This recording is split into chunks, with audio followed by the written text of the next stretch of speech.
Welcome to the Ironwood Strength Show, where the information is raw, unscripted, and unedited. This is episode 12. Today we're going to discuss accommodating resistance, about bands and chains, one of my favorite topics to go over. The first thing, and in the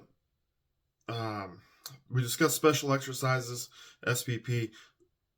Lifting with accommodating resistance is a special exercise for, if you're lifting with bands. We're going to get into this before we start defining what accommodating resistance is. But if you're lifting with bands, keep in mind that that is a special exercise for however you're doing it. So if your goal is to improve your bench press and you're benching with bands, that is a special exercise. The same thing for squat. If you're lifting with bands, it's no longer just a squat. If the goal of training is to improve the squat and you're going to use bands with the squat, it is no longer just a squat. It is now a special exercise for the squat. So that's one thing to keep in mind.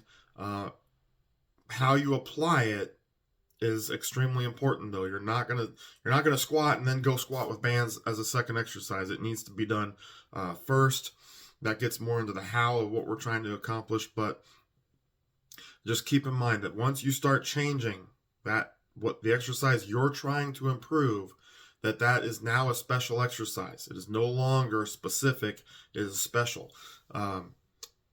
So the first thing is what is accommodating resistance and where did it come from? Okay, so we're going to go over a bit of history first. So if you think back, remember back, if you know this, Fred Hatfield. Okay, he's a lifter, really good lifter. One of, not the first, but one of the first men to squat over 1,000 pounds. And really did a lot for this field as far as from an educational process. Really helped get information out and teach information about strength training. But he utilized a concept called compensatory acceleration training. And he was a major proponent of this. And basically what that is you're going to lift from the time, you're going to lower, as a squat, you're going to lower the bar. And from the time you start coming back up to the time you reach the top, you're going to push as fast as you can, which means by the time you get to the top, you're actually going to be moving faster than you were at the bottom. Why is that? That is looking at the strength curves of the exercise. So the strength curves dictate, and I'll show you this really quick. Okay, so if you look at this graph and you see force is on the left, range of motion is down, going across the bottom on the x-axis. And then you see two lines going up. Now the dashed line is just showing the direction that it's moving. The curved line is what's actually happening during the lift. So as you start to lift, you're capable of exerting very low force. Okay, this is the concentric part of the range of motion. So you're not capable of producing as much force, but as you progress through the range of motion, you're capable of producing more and more force. Okay, all the way up until the end. So bench press, squat are the same in that they use an ascending curve or an ascending strength curve, in which when you first start the concentric portion at the bottom of the exercise, so you've already lowered the weight, and now you're going to start lifting the weight.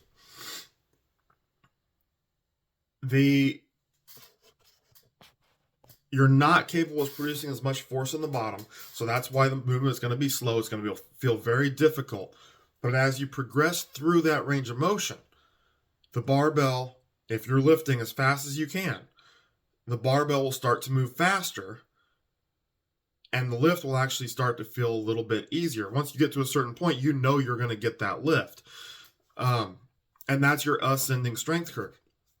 That's what Fred Hatfield was taking advantage of when he came up with this compensatory acceleration training or method of training, that you're going to compensate for the amount of force that you can produce by lifting the load as fast as you can throughout the range of motion. So even when you get to the top, you're still providing, even though you could utilize less force and still get the lift because you're in a stronger position, you're still going to provide as much force as possible all the way up until you finish the lift. In doing that, you would get more out of the exercise. You would also have a higher power output, and so that's the basic principle behind compensatory acceleration. Okay. As time goes on, here comes Louis Simmons. Okay, Louis Simmons comes up with the idea to, instead of just the intent of moving the bar faster, he's going to say, we're going to throw chains on the bar so that you're forced to lift faster throughout that range of motion. Lifting with chains is no different than compensatory acceleration. The only difference is that now there's chain adding weight to the bar as you go up. So for those of you that aren't familiar with lifting with chains, when you're lifting with chains, you attach a chain to the bar. Okay, it's a smaller chain. Then that chain hangs down. At the bottom of that chain, you have larger chains, usually 5/8 inch chain.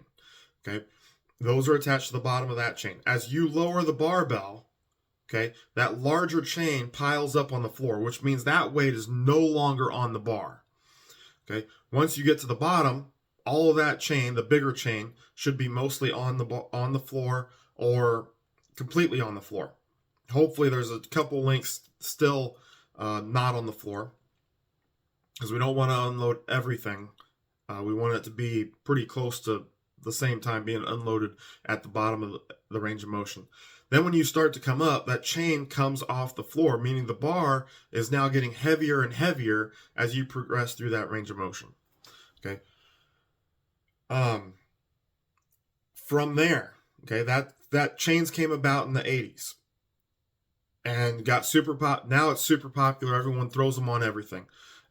And you see commercials with people doing dips with chains around their necks. You see, they did a commercial with Kobe Bryant squatting with chains. Okay, but that came around in the 80s, not in 2015 or whenever they started producing these commercials, or everything kind of took off.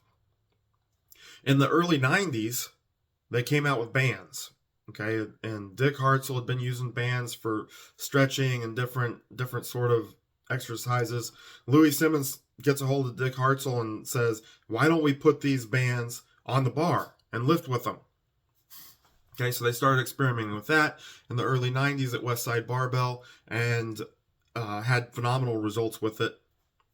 That's the same concept as the chains. It's different. I'm going to explain that in a second. It is completely different, but it's the same concept that when you start a squat or a bench and the bar's in the rack, the bands have tension on them. Okay, and as you lower that bar, you take it out of the rack, you start lowering that bar, whether it be a bench or a squat, there's less and less tension now being placed on the bar. When you get to the bottom, it should be a very small amount of tension. Okay, then when you come up, when you go through the concentric phase of the lift, you start to come up, stand up, or press the bar, if you're on the bench press. Then that tension starts to add back onto the bar, and you have to press through or squat through that tension as it's being added. Okay, that's all accommodating resistance, because it's increasing the amount of force that you have to exert at the top of the lift. Otherwise, you could just go through the range of motion. It gets easier at the top, and you quit giving as much effort. Okay, we're going to try to change the amount of effort that you have to exert by forcing you to exert more effort. All right, so what's the difference between bands and chains? Okay, and there are different ways you can hook up the bands. What we're talking right now, we're talking about attaching the bands from the floor to the bar. Okay, why did we need to make that change from chains to bands? Why did we need to progress or bring bands around if we already had chains? The bands actually do something different than chains. Chains are no different than weight. Okay, they're no different than weight on the bar. The only difference is it's adding and subtracting as you go up and down. The only force that's being provided to the chains is gravity, holding them down or pushing them down, or on the way up, and on the way up, the amount of force that you exert. Okay, so those are the only two forces being placed on the bar from the chains or you lifting. Bands, on the other hand, have an additional force, and this is what makes bands so special. I think it's one of the greatest tools beyond the barbell and the weights that we have in the weight room to develop strength. Bands have tension, not weight. Tension is entirely different than weight, okay? And we have to keep that concept in mind. The tension is actually pulling us down faster than gravity, because if the tension wasn't there, it would be no different than any weight on the bar. But the tension is actually pulling you down, and you have to resist that, which has a tremendous effect on your nervous system. And it's a positive effect. It's an effect that really, it overstresses the eccentric portion of the lift, which allows you to produce more force coming up. Okay, and that really gets into a whole nother discussion as far as how eccentrics play a role in lifting. But that overspeed eccentrics is crucial, or has a very powerful training effect on maximal strength.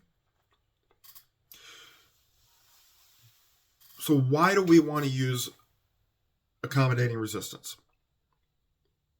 First, we want to take advantage of the strength curves, as I discussed. Okay, as we looked at that chart. Okay, as we look at this graph, we want to produce more force. Otherwise, we're not getting as much as we can out of the exercise. We want to be able to produce more force as we go throughout the range of motion. And with the strength curves, we know we don't have to produce as much force as we go through that range of motion, because we're stronger at the top. We're naturally stronger at the top. We're naturally stronger as those joint angles increase. At the very bottom, when our joint angles are very small, we don't have as much force, or we can't exhibit as much force on the bar. As we get to the top and the joint angles are larger, we can produce more force. But it doesn't mean that we are producing more force if we're not consciously applying that force to the bar, which is what Fred Hatfield's compensatory acceleration forced you to do. It didn't force you to do. You had to do it on your own. You had to consciously produce more force throughout the range of motion. Bands and chains really don't have a choice. They're going to be adding weight, and if you don't keep applying more force, then you're going to have trouble as that range of motion goes on. The lift is going to become more and more difficult. If you're not exhibiting enough force, you won't even make the lift. Okay, you won't get it. Second, we want to improve explosiveness or power. And this kind of goes along with improving rate of force development. We want to be able to turn on force as fast as possible. So if I'm box squatting and I come down and I sit on the box and I start to come up, and I just want to casually, nonchalantly go through it. If I do that with bands on the bar, or if I do that with chains on the bar, I'm going to get a few inches off the box, and they're going to slam me right back down. With chains, I just won't get it. Bands are going to slam me right back into that box, okay, because they're going to add tension very, very fast, and they're pulling down on me. So we have to turn on that force at a very fast rate. We want to improve the rate of force development. Turn it on fast. Continue to turn it on throughout the range of motion. In turn, by improving the rate of force development, we're going to improve our maximal strength levels. Okay, those two really do go hand in hand. If I can turn force on fast, my maximum strength is probably going to go up. Along with that, okay, we want to improve neuromuscular efficiency. As lifters, we want to improve neuromuscular efficiency. And that is the ability to turn on as many motor units as possible in a specific movement pattern. Okay. The more you squat, so you're a very advanced lifter that squats 1,000, 1,100, 1,200 pounds, okay, is turning on a very high number of motor units very fast and continuing that through the range of motion. A novice lifter, let's say someone that's only been squatting maybe for a year, and they only squat 185, 225 maybe, okay, they're not turning on very many motor units. They don't know how. Their body does not know how to turn on those motor units, okay? So we want to, by improving the rate of force development, it teaches our body to recruit more motor units. Okay, the more motor units we can recruit, the stronger we will become. So, with all that said, who should be using bands and chains? Okay, it's not for everyone. The first thing you need to understand, don't bring someone that's never lifted before and say, we're going to start using, you got good technique, you've lifted for a month now, your technique is solid with 100 pounds, let's throw bands on the bar. That's a dumb idea, all right? The first group that I think should be utilizing, there's three different I'm going to contradict myself in this, okay? So, the first group that I think definitely should be using bands and chains, without question, they should be utilizing bands and chains. That's your advanced strength athletes. Someone with probably at least 10 years of strength training. They might be able to start before then, but is there a necessity to start before then? So 10 years of quality strength training, goal-oriented strength training, not just going to the gym and working out, but where they're really focused on training, developing their squat, their bench, their clean, whatever the case, whatever they're trying to improve. They're a strength athlete, and they're high, intermediate to advanced. Okay, they need to utilize bands and chains. Okay, it's gonna make a huge difference in their training.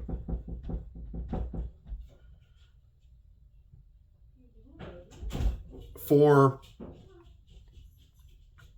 your athletes, okay, your volleyball players, your football players, soccer players, baseball players, you can use bands and chains. I actually recommend it, but you have to know who you're working with. Okay, if you're a personal trainer that has a football player or a basketball player and you work one-on-one with them, you should know where they're at and whether they can handle bands and chains or not, or whether they need it or not.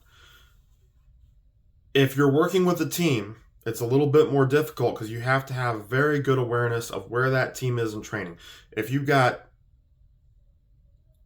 18 volleyball players and 10 of them are freshmen and sophomores, you might want to cut out the bands and chains. They probably need to spend more time just developing their body in general. Doesn't mean you can't ever use bands and chains. You just need to figure out when to use it. I think bands and chains are a good idea for regular athletes, for your football players, your baseball players, because soccer players, whatever sport you want to throw in here, tennis, because they are so effective at improving explosiveness and power. All those sports rely on how fast you can turn on 1, 2, 3 steps, jumping, throwing. So shot putters, sprinters, they can get a lot out of utilizing bands and chains. Okay, but it needs to be utilized in the proper context, or if it's a freshman that you're still teaching how to lift, they don't need to have bands and chains on the bar. But if they've been there for a year, 2 years, it is going to be a very good tool to help increase your explosiveness and your power.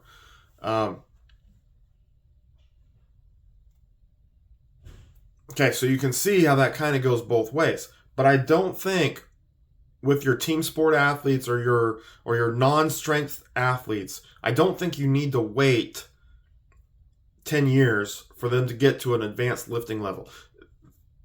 Keep in mind,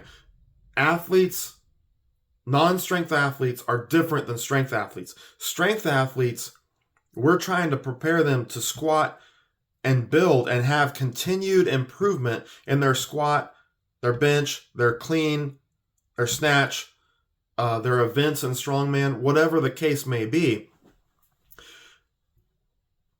We don't need to, and this strength coaches get this messed up all the time. They have their focus and their priorities in the wrong place. At the end of the day, I don't care how much a soccer player can squat. This is coming from a strength coach that was at the college level for 17 years. I don't care how much a soccer player can squat. I don't care how much a volleyball player can squat. I don't care how much a football player can squat. It doesn't matter, because when they go out to the field or to the court or wherever the case may be, no one cares what their squat is. No one cares. They're not going to lose a game because their squat isn't high enough. It doesn't have that type of correlation. So I'm not trying to improve. I shouldn't say it like that, because I am trying to get their squat higher, because I'm trying to develop strength that they probably don't have. Strength is a weakness for most athletes, but it's not about the numbers, and it's not about being a perfect squatter. It's about developing the abilities that they need to play their sport. With a strength athlete, I need to be a perfect squatter. If I'm a powerlifter, I need to be a perfect squatter. If I'm a weightlifter, I need to be perfect at cleans. I need to be perfect at the snatch or the clean and jerk. If I'm a powerlifter, I need to be perfect, if I'm a strongman, I need to be perfect at my events. So you need to learn those things first. You need to learn to squat first as a strength athlete. Don't think that a strength athlete masters squatting in a year. In 1 year's time, a football player is probably developed enough that you can start adding bands and chains to improve power and explosiveness. A powerlifter needs to continue squatting and squatting and squatting until they are absolutely perfect at squatting, and they've taken their squat to a level that it's not going to see a lot of improvement unless they start changing how they train.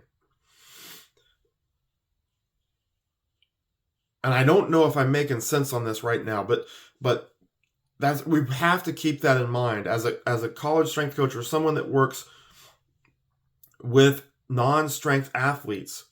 We have to keep the priority or our focus in the right place and understand that squatting is not the end-all be-all.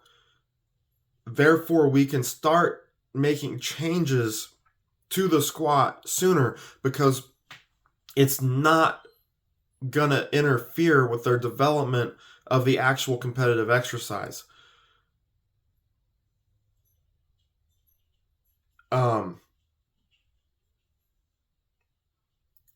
So let's say they haven't reached a really good plateau. A football player hasn't reached a really good plateau in squat.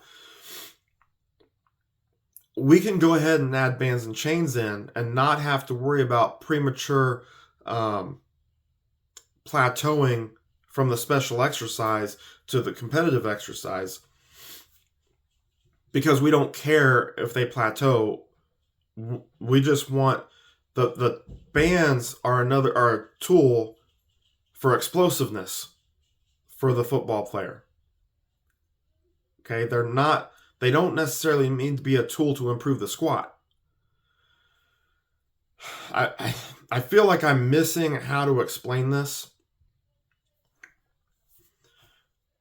It's really all about the priorities. What are our priorities? So a strength athlete, a power lifter, their priority is the squat. So we want to take the squat as far as we can before we start adding in special exercises such as utilizing accommodating resistance.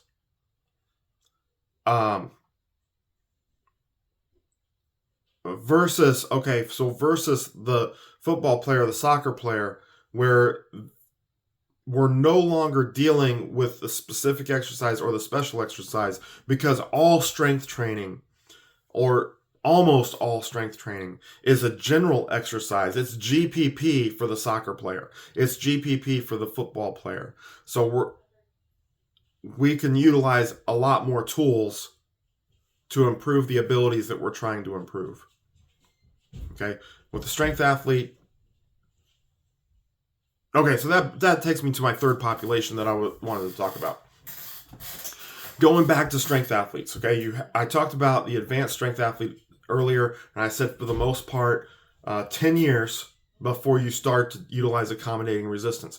Okay, think about 10 years though. So if you start lifting when you're 13, okay, you start out high school, 13, 14, and you start lifting, you're going to make progress probably all the way until you're 23, 24, just by utilizing straight weight.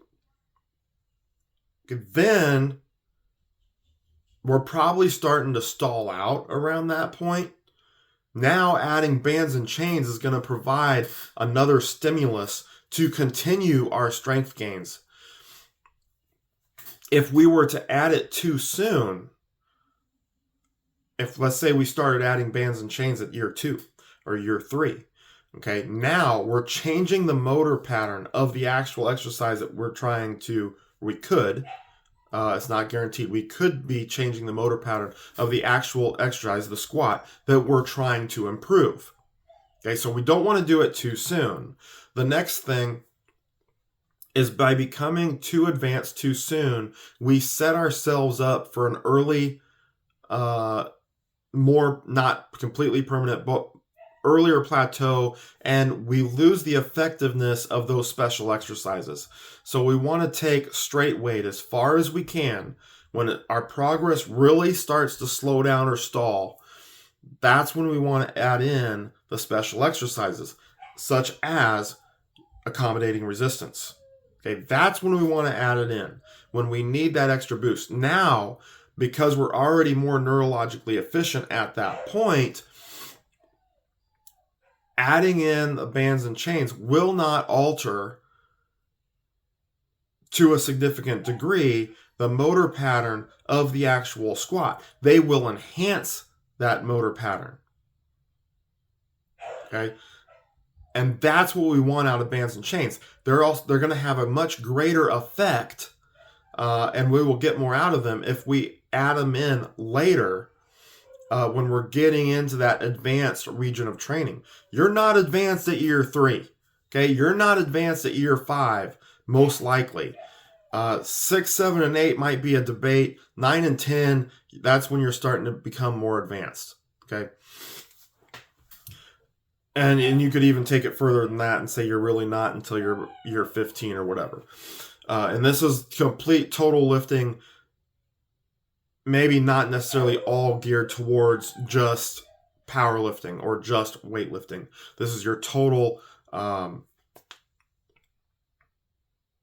lifting age, or your training age.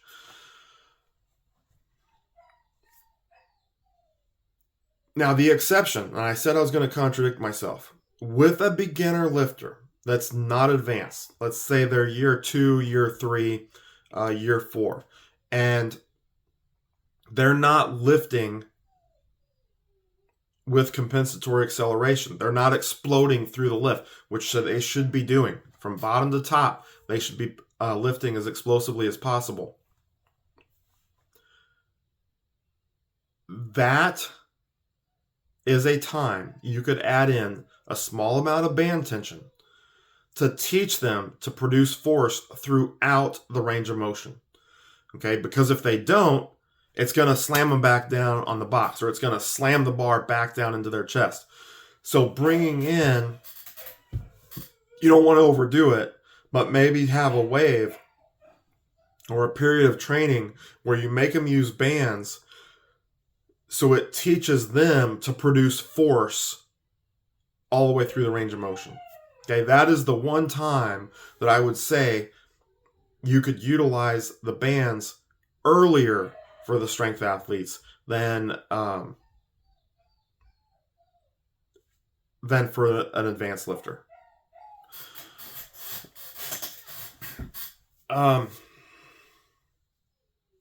Okay, when you utilize bands and chains is dependent predominantly on the method of training you use. So in Westside's methodology, Louie Simmons, Westside, you're going to do dynamic effort training, dynamic effort squat on Friday, deadlift, dynamic effort deadlift on Friday, and you're going to do dynamic effort squat on Monday. If you're into that advanced phase, which I think if you're training Westside, you've probably gotten there. You're probably there because you've probably been around before you discovered what Westside was. Not necessarily, but many times. But training utilizing Westside on your dynamic effort days, you really need to have, and you can do straight weight cycles. I just don't like them. And I don't think that I get nearly as much out of them. I did earlier on, maybe I did. But really, I feel you want to have accommodating resistance, bands or chains, always on that dynamic effort day.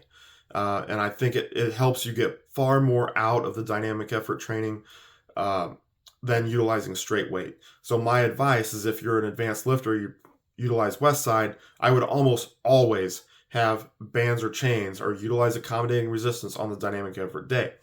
On the max effort day, and it would be for that primary exercise, the squat and or the deadlift if you're deadlifting after your squat, and the dynamic effort bench. Not on the second exercise, just on that first primary exercise, the dynamic effort work.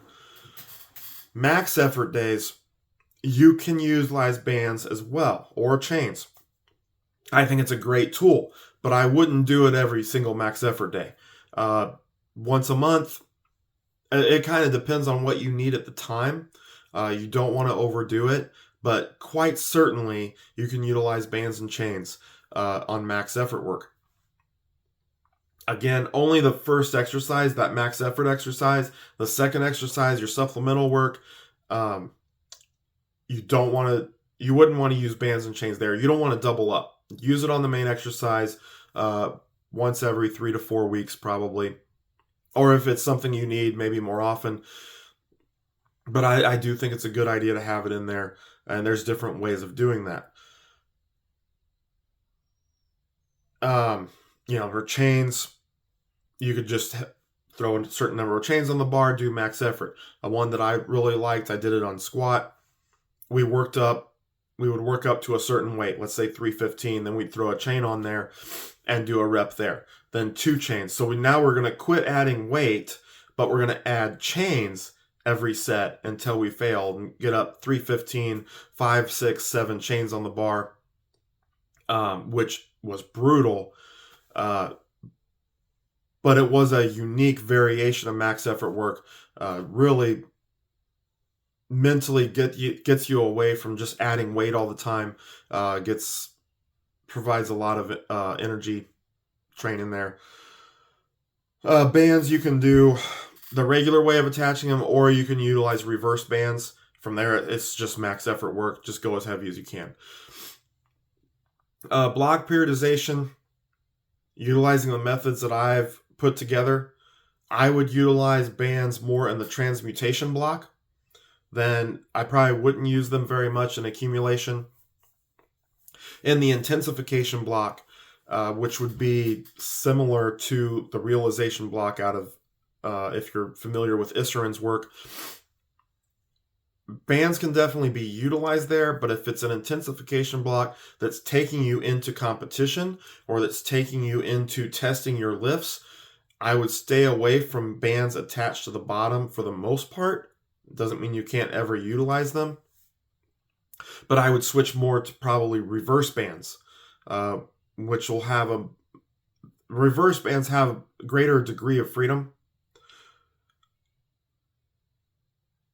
So they can correlate much more stronger to a straight weight squat or a straight weight bench, especially if you're setting those bands up with a full release at the top. And I'll get along to setup probably in a different video. Other methods of training, I have a hard time seeing where you would put bands and chains in linear periodization, in Shiko, in Smolov stuff. I just don't see how bands and chains fit into that. If you are a creative coach or a creative lifter and you understand the concept of bands and chains and the concept of those programs, maybe you could find a way to where they would fit in. With an undulating model, I do see, because you have, generally speaking, they would do 3 days a week. So you would have 3 different days to where you could put things in. You're going to have your primary squat day, which you're not going to mess with, but you're also going to have 2 other days, and one of those days could be an accommodating resistance day. One could be you could even make it into a dynamic effort day almost, although that's not how undulating was originally written. But you could have an accommodating resistance day. You could also have your special exercise day, because you have the 3 days where you're going to have your higher intensity day being your main exercise, your squat or your bench. You have a medium intensity day, which you could do accommodating resistance with, and then you have your high volume day, which is a lower intensity, which you could do your special exercise. So that's just one example of how to apply it to that, and I'm sure the creative coach thinking through it could probably come up with different ideas. Okay, so the final question we need to answer is, how do we use bands and chains? How do we utilize accommodating resistance? Of course, the first thing is how to set it up. And I'm not going to go into that in any depth at all. I'm going to hit just a couple things, because I'm going to put another video together that explains the setup. For chains, I don't have chains myself. So it is something that I want and something to add to my gym. I've just had other priorities, and chains are more expensive, and I can get by with cheaper bands that have a greater effect. So I've went the route of only having bands. Hopefully in the next year or 2, I will add chains to my gym. But for chains, so I'll give that description here. You're going to, I described this earlier, you have the support chain or some form of strap coming down from the bar. Then you attach, that's only going to go about halfway through the range of motion of the bar. Then you attach the larger 1/2 inch or 5/8 inch chain. 5/8 for most people is good. For weaker or not as strong lifters, especially on the bench press, 1/2 inch chain might be suitable. But you have that larger chain hanging from that support chain or the strap.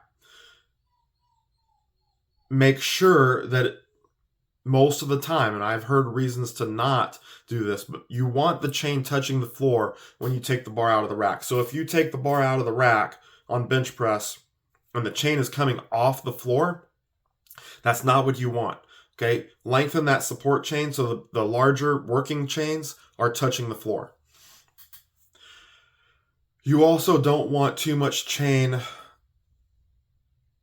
piling up on the floor or suspended in the air when you're at the bottom of the range of motion. So someone else would have to watch it. And if you have a large amount of chain that's not getting to the floor, you might want to set that chain a little bit lower.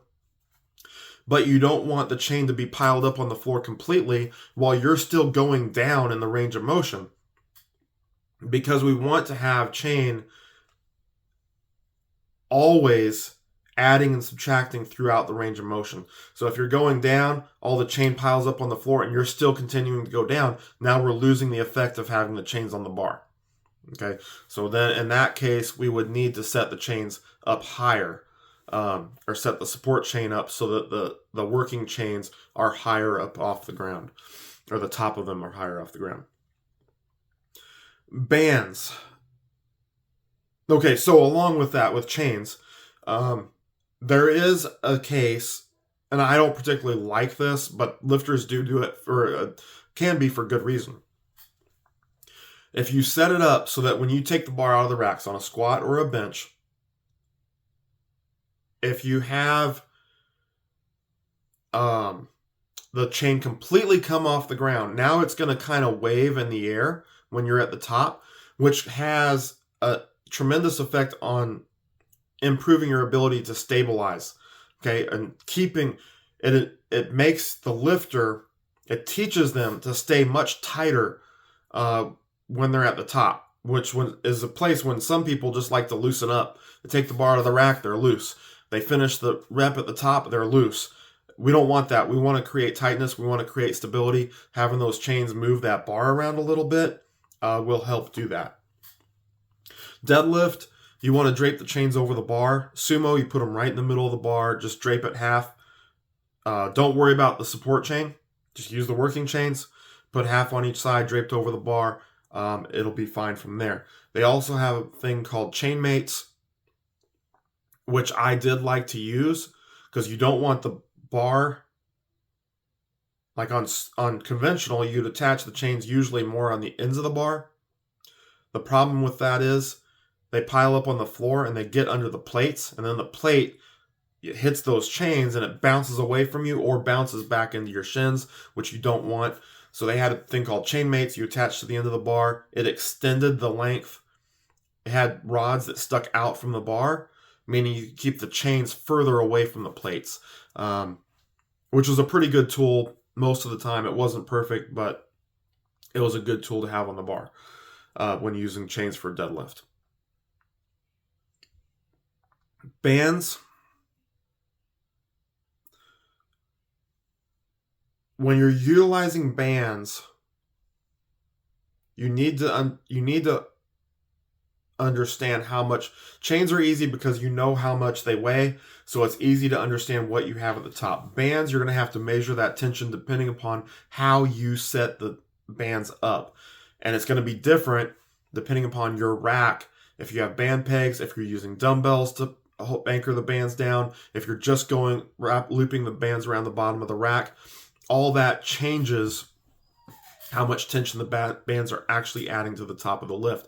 But you do want to know that number, or at least a ballpark number, if you want to get your weight set correctly. But generally speaking, you're going to anchor the bands at the bottom. If you don't have band pegs and you can get it around your rack, make sure you still have tension when you're in the bottom of the lift. For the squat, just slip knot them around, run it up to the bar, you should be good to go. For the bench press, you're going to double them around the bottom of the rack, back, so you have two ends actually at the on the bar. And I'll show this in another video. I'm just kind of giving a brief description here. Band pegs make everything a lot easier.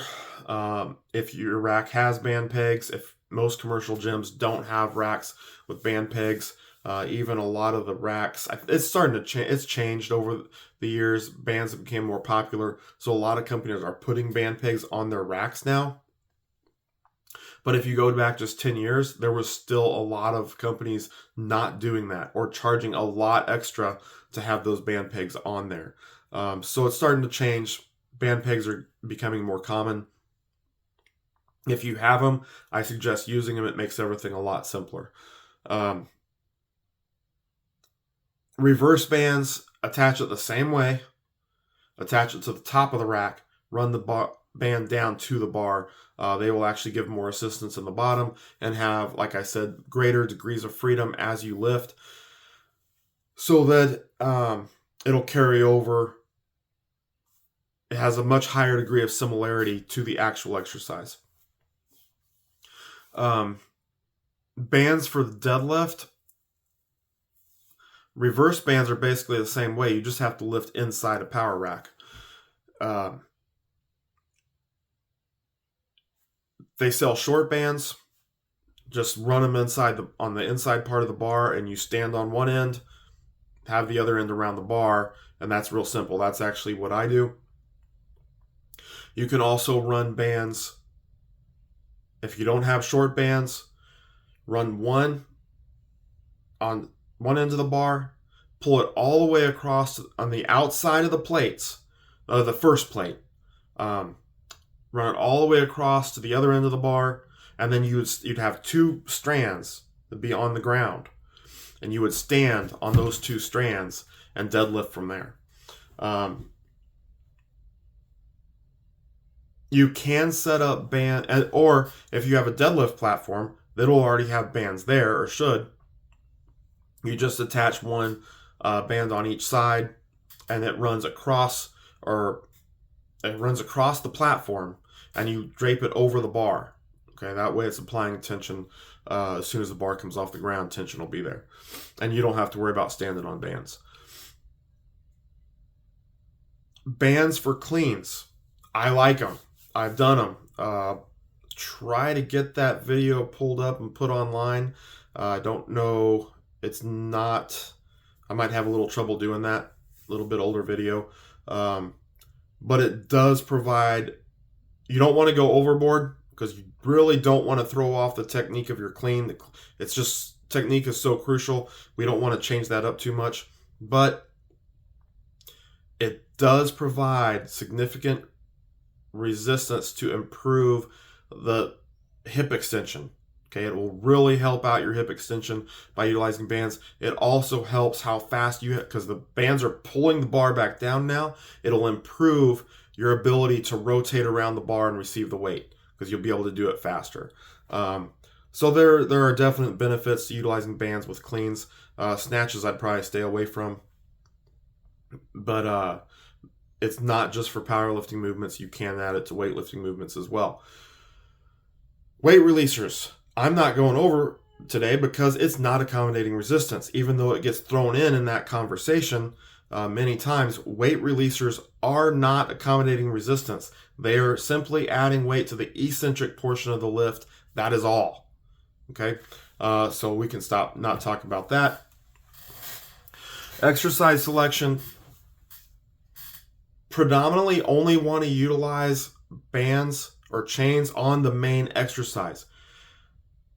That's where you're really utilizing it to accommodate resistance. Now you can utilize, and it will utilize, that concept of accommodating resistance, but can really mess with some of the strength curves in a weird way. It can be good, but for assistance work, that's really beyond the scope of this discussion, so I'm going to leave that out. But I will say, if you're just draping chains over your neck for dips, that's not accommodating resistance. You're just adding weight and probably doing it to try to look cool. I would just get a dip belt, put weights on there, and lift like that. Then you don't have to have chains draped over your neck. But maybe I'm just too old. I don't know. I just don't see why draping chains over your neck and doing dips and pull-ups is necessary. But if you're still utilizing it for assistance work, such as curls, you have it attached to the bottom, and it would be accommodating resistance in that way, but it's going to mess with those strength curves in a very weird way. But I wouldn't get carried away on doing that. Most assistance work, in my mind, I would just utilize straight weight. And there are exceptions to that. Band pushdowns, dips against bands, different shoulder exercises with bands can all be very beneficial. But that really doesn't fit into this conversation. Intensity in sets and reps. Intensity, like I said earlier, you need to know the weight at the top. That's very important. I'm not going to get into what it should be or what it shouldn't be, but if you don't have an idea what the weight at the top is, so your band tension, let's say you have 100 pounds of band tension and 100 pounds of bar weight, but you're only capable of squatting 200 pounds, that probably isn't going to go very well, because now you have 200 pounds of weight at the top. And you're trying to do it for 2 or 3 reps, it's probably not going to go that great. You need to have an idea of how much band tension you have that you're adding to the bar. You need to know how much chain weight you have and you're adding to the bar. For dynamic effort work, you want to be in a certain range. And if you're utilizing too much or too little band tension, you're probably not helping getting what you need out of that accommodating resistance. I'm not going to go over dynamic effort training because that is an entire conversation by itself, as far as weight selection, as far as what bands you should be using, what chains you should be using. So I will save that for another time. Sets and reps depends on, and intensity really, depend on the goals or the objective of where you're at in your training. So, if you're in a transmutation block, you want to be utilizing the parameters of that transmutation block and what is defined by what you need in that transmutation block. Chains and bands don't figure into that. Or they do figure into it, but they don't change the reps that you're going to be doing. They don't change the number of sets. You just have to have your intensity figured out correctly. The amount of bands or chains that you're utilizing is going to be dependent upon where you're at, which will dictate the sets and reps. That the sets and reps are the easy part. Okay, understanding why you're utilizing accommodating resistance at that point in time. If you understand that, then okay, I need to have a lot of band tension in this block. I need to have very little band tension in this block, or only straight weight. But it'll fit in, and it's determined by where you're at in your training. Okay. Even dynamic effort training, it's not just simply go in and throw bands on the bar, or, I squat 500, so I use this band, or I squat 300, so I use this band, or I squat 1,000, so I utilize this many of this band. It depends on the objectives that you're trying to accomplish. Then you look at your strength level, and that can simply be figured out by math, the intensity that you need to be at. So if I need to be at 75%, whether I'm a 1,000-pound squatter or whether I'm a 300-pound squatter, doesn't matter. The 75% is what matters. It's at that point, that should get figured out, or your band should be figured into that. Or your chain weight should be figured into that 75%. And there's different ways of doing that. And I'll probably do a separate video on that and how to figure out weights when you're utilizing bands and chains. There's a couple different ways to do it. And I think it's going to go beyond, it'll just make this video too long. So we'll do that in a separate video as well. Hypertrophy training. I don't know, and I don't follow a lot of bodybuilding stuff, so it'd be interesting to read, and I just haven't seen any information on it. But I think it's a really interesting topic. Would be how to utilize bands and chains on your main exercise for hypertrophy. Do I simply, let's say I want to be doing 70% for 10 reps, and I want to do 3 sets of that, which would be fairly difficult.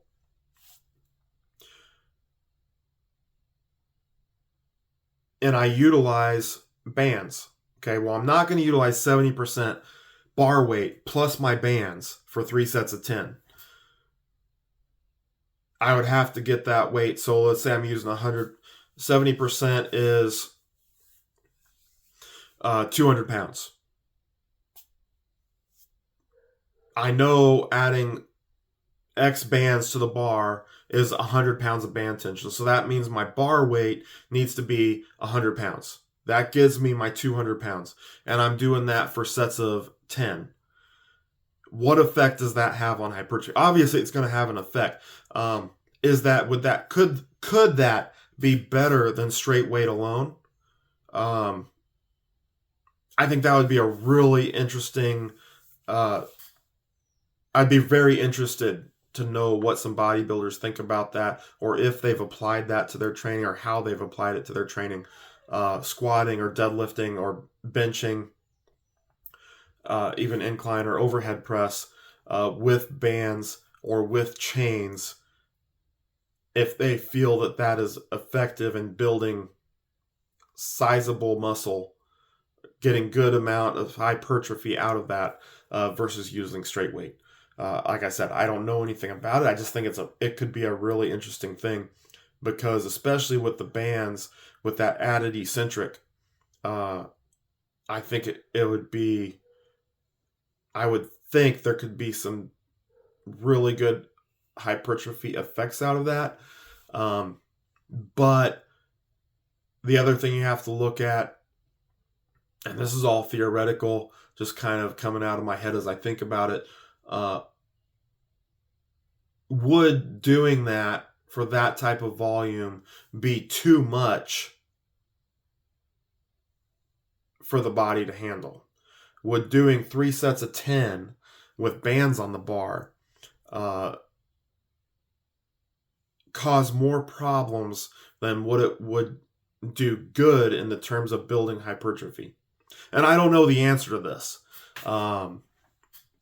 It's just one of those things you kind of have to be aware of as you go through it, or at least be conscious that it could lead to more problems than it would be doing good. Or maybe it wouldn't cause any problems at all. Maybe I wouldn't have any injury issues out of it, and I could put far more hypertrophy than doing straight weight. And again, these are things I don't know the answer to. These are just thoughts going through my head as I'm talking here. But I think it would be a very interesting. That would be something that would be very interesting to me. Anyway, that is it. We're gonna wrap it up there for the day. Look for those 2 videos coming out. One on how to set up bands for lifting. One on dynamic effort training and how to select your weights. Or one on dynamic effort training, and I may even do a separate one completely for determining training weights with bands. So maybe not. We'll see on that one. I kind of come up with this stuff week to week. So that is it for today. Thanks for watching the Ironwood Strength Show. If you like what you've been seeing, if you like this video, please hit that like button. If you do like this show, please subscribe to the channel, and also please share it with coaches and lifters that you think would be interested in seeing these videos. Lots of new stuff hoping to bring out in the new year. Lots of new types of videos, so be looking out for those. And I will see you next time on the Ironwood Strength Show.